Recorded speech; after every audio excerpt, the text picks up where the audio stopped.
Hi friends, welcome to Healthy Cooking Channel. இந்த வீடியோல நம்ம இன்னைக்கு சுவையான பன்னீர் புர்ஜி எப்படி செய்யலாம்னு பார்க்கலாம். சப்பாத்தி தோசைக்கு அட்டகாசமான காம்பினேஷன். வாங்க எப்படி செய்யலாம்னு பார்க்கலாம்.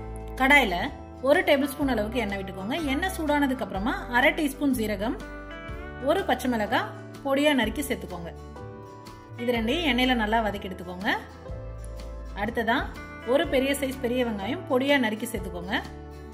வெங்காயம் கண்ணாடி பதம் அளவுக்கு வதங்கி வந்ததுக்கு அப்புறமா 1 டேபிள்ஸ்பூன் அளவுக்கு இஞ்சி பூண்டு விழுது. நான் இன்னைக்கு இடிச்சு சேர்த்திருக்கேன், நீங்க பேஸ்டா இருந்தாலும் சேர்த்துக்கலாம். அதோட பச்சை வாசனை போற அளவுக்கு வதக்கி எடுத்துக்கோங்க. அடுத்ததான் 1/4 டீஸ்பூன் மஞ்சள் தூள், 1/2 டீஸ்பூன் தனி மிளகாய் தூள், 1 டீஸ்பூன் மல்லித்தூள், 1/4 டீஸ்பூன் கரம் மசாலா. இது எல்லாத்தையும் அதோட பச்சை வாசனை போற அளவுக்கு வதக்கி எடுத்துக்கணும். அடுத்ததான் ஒரே ஒரு மீடியம் சைஸ் தக்காளி பொடியா நறுக்கி சேர்த்துக்கோங்க. 1/4 டீஸ்பூன் கல்லுப்பு. தக்காளி நல்லா வதங்கி வரட்டும்.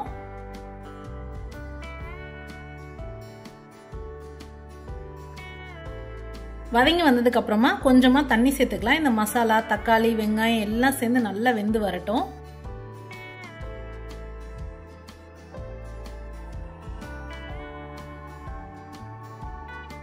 இப்ப பாருங்க நல்லா கொதிச்சு வந்திருக்கு.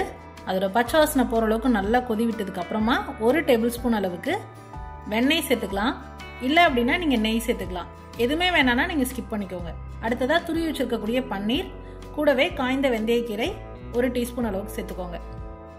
இது எல்லாத்தையும் சேர்த்து நல்லா கலந்து விடுங்க. இப்ப அந்த மசாலா கூட அந்த பன்னீர் நல்லா கோட்டாகி குக் ஆகணும். ஒரு 5 மினிட்ஸ் ஸ்டவ் சிம்ல வச்சு மூடி போட்டு மூடிடுங்க.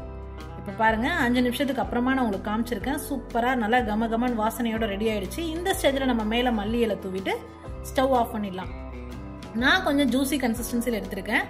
சப்பாத்தில வச்சு சாப்பிடும்போது சூப்பரா இருக்கும். நீங்க இன்னும் ட்ரையா வேணும் அப்படின்னாலும் இன்னும் 2 நிமிஷம் ட்ரை ஆக்கிட்டு கூட எடுத்துக்கலாம். எப்படி சாப்பிட்டாலும் டேஸ்ட் சூப்பரா இருக்கும். கண்டிப்பா ட்ரை பண்ணுங்க ஃப்ரெண்ட்ஸ். ட்ரை பண்ணி பார்த்துட்டு உள்ள கமெண்ட் மறக்காம சொல்லுங்க. இது போன்ற ஹெல்தி ரெசிபிஸ்க்கு மறக்காம ஹெல்தி குக்கிங் சேனலை சப்ஸ்கிரைப் பண்ணுங்க. இந்த வீடியோ உங்களுக்கு பிடிச்சிருந்தா லைக் பண்ணுங்க, ஷேர் பண்ணுங்க, கமெண்ட் பண்ணுங்க. தேங்க்ஸ் ஃபார் வாட்சிங்.